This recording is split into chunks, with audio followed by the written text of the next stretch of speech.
Flavien Neuvy, bonsoir. Vous êtes Bonsoir. économiste, directeur de l'Observatoire CTLM Automobile. Alors, le salon automobile de Genève ouvre ses portes aujourd'hui. Et comme d'habitude, comme dans tous les salons, on y exposera et on ne parlera que des voitures électriques qui ne représentent qu'à peine 1% des ventes.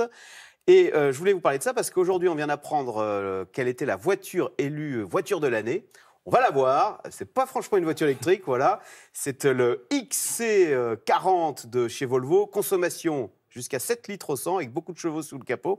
Pas vraiment écolo. Est-ce qu'il n'y a pas une énorme hypocrisie? On nous parle sans arrêt de la voiture électrique. Elle ne se vend pas. Et en plus, on voit quelles sont les voitures dont rêvent les gens, là. Le XC40.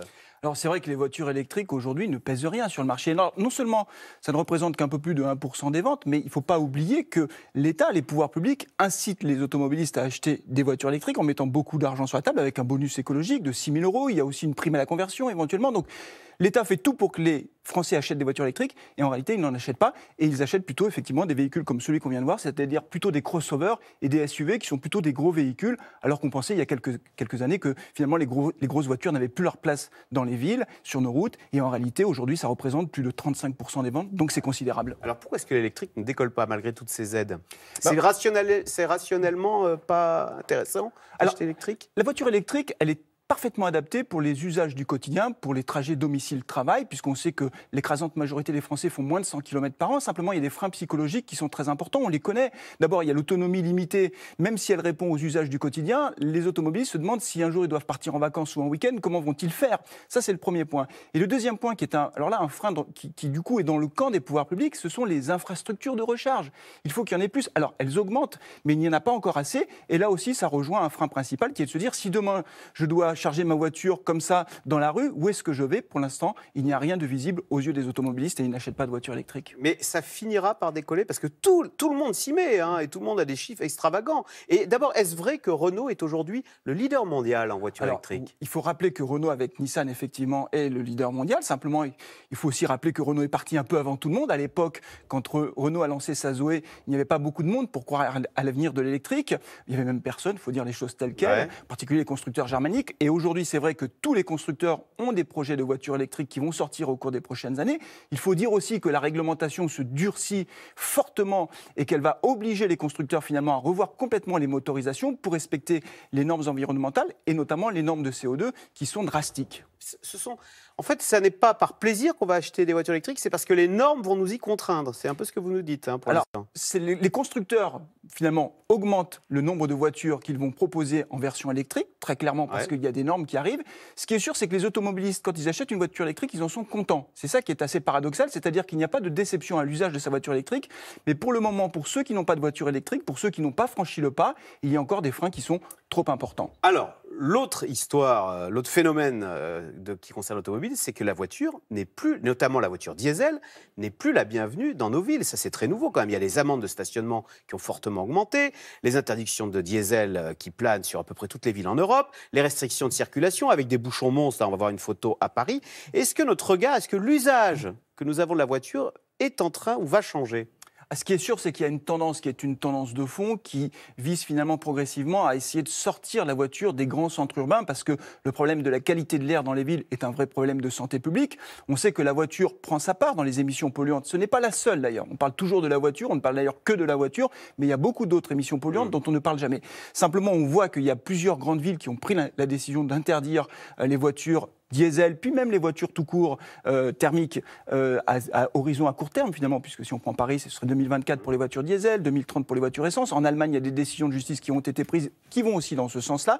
Donc la pression est de plus en plus forte. Néanmoins, les automobilistes, il faut quand même le rappeler, aiment toujours leur voiture parce qu'on n'a jamais vendu autant de voitures neuves dans le monde en 2017. Le marché automobile français se porte extrêmement bien. Il est encore en progression en ce début d'année. Mais les diesels chutent. Franchement, Flavien Neuvy, si un copain vous demande est-ce que je dois vendre mon diesel avant qu'il n'ait vraiment plus aucune valeur parce qu'il sera interdit partout, vous lui dites oui, débarrasse-t'en rapidement. Je vais me garder de donner des conseils parce que c'est très difficile en la matière. Il n'y a pas beaucoup de visibilité, c'est ça le problème, c'est que les règles changent tout le temps. Ce qu'on peut simplement dire, c'est que quelqu'un qui a un diesel aujourd'hui, il y a beaucoup de Français qui roulent en diesel parce que les pouvoirs publics ont incité depuis des décennies à acheter du diesel. vrai. Donc les Français ont acheté du diesel et aujourd'hui, ils ne savent plus quoi faire.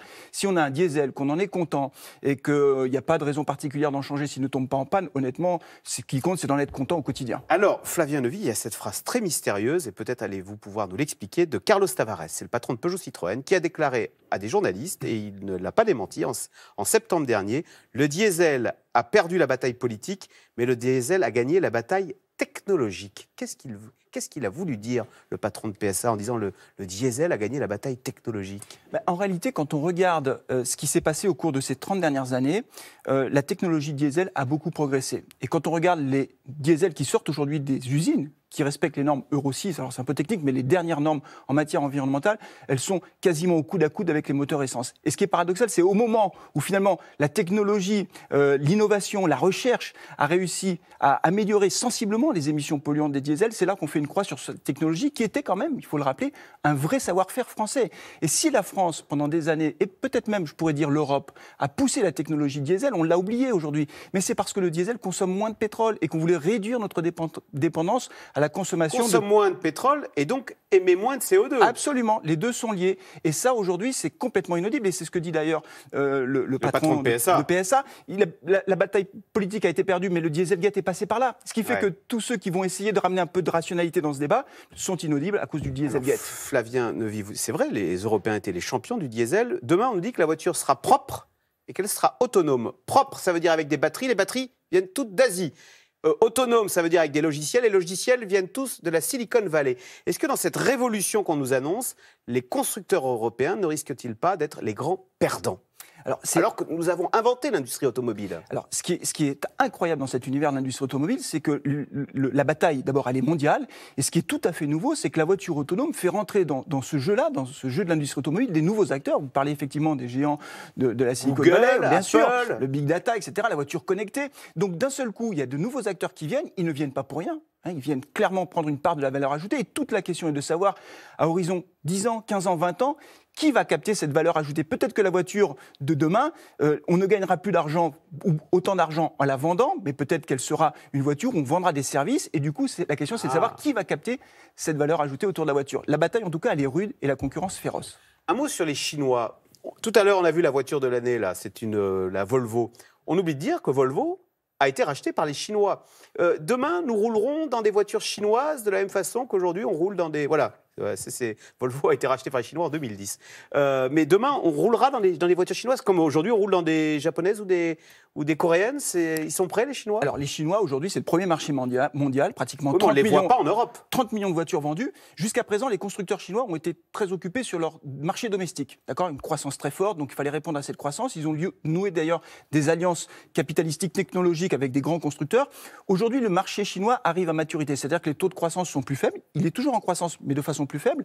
Et on voit bien que les constructeurs chinois, demain, et ils commencent même maintenant, vont essayer d'aller un petit peu à l'extérieur de leurs frontières pour continuer à croître. Alors ça peut se faire effectivement par des rachats d'entreprises. En tout cas, il faut bien imaginer que les constructeurs chinois font des voitures qui sont fiables, qui fonctionnent, et que tôt ou tard, ils essaieront d'aller vendre leurs voitures un petit peu partout dans le monde. Oui, mais est-ce qu'il ne faut pas s'inquiéter? Ils ont racheté Volvo, ils ont pris 14% de PSA, les Chinois, et ils viennent d'entrer chez Daimler. Donc Mercedes, dont ils sont devenus les premiers actionnaires. On est en train de se faire racheter notre industrie automobile par les Chinois, non? Ils sont très puissants, ils ont des moyens financiers, ils sont très déterminés, effectivement. Ils pensent que l'industrie automobile est une industrie d'avenir, donc c'est un secteur stratégique pour les Chinois. Et effectivement, ils investissent massivement dans des entreprises étrangères. Voilà, secteur passionnant. Et c'était passionnant. Merci beaucoup, Flavien Neuvy, donc économiste, directeur de l'Observatoire CTLM Automobile. Merci. Merci. Vous restez avec nous tout de suite. Caroline Rousse, c'est dans l'air. La bataille redouble également dans l'audiovisuel, puisqu'après Canal+, l'opérateur Free donne une semaine à TF1 avant de stopper la diffusion carrément de la première chaîne. Orange menace de suivre. Pourquoi ce bras de fer entre TF1 et les opérateurs télécoms? C'est dans l'air est intitulé ce soir « La nouvelle guerre de la télé ».